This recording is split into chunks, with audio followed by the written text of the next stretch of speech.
Okay, now we're going to look at the movement that the back should ideally have.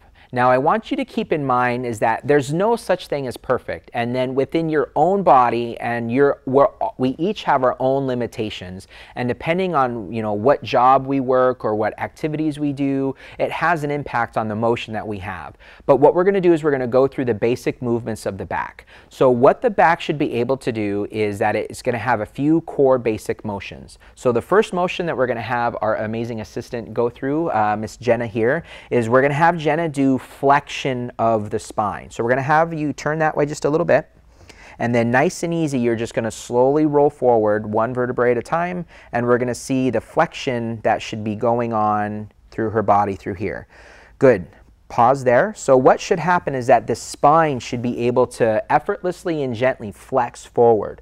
And what can happen is that when this connective tissue, the muscles and the fascia, and even the skin, when it gets too tight, it can actually cause this to be very stiff, where as she tries to go over, some of these vertebrae could just be really stuck together, and the skin and the fascia and the muscles are all holding, so it doesn't allow her to have that nice flexion that she actually could have. So flexion is going to be one range of motion we're looking for.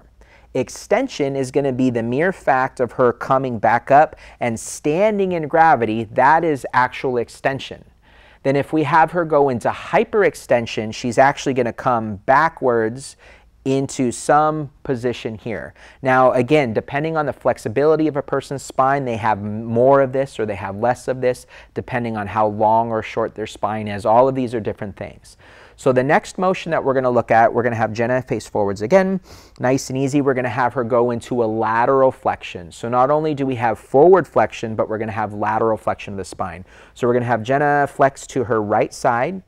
So what should happen is that each of these vertebrae should be able to unstack off of each other and roll over to the side, and then she would come back up into her nice neutral extended position. And then if she were to flex over to this side, it would be the same thing. And what a lot of people are going to find is that people have a different ability to do left and right side with their lateral flexion.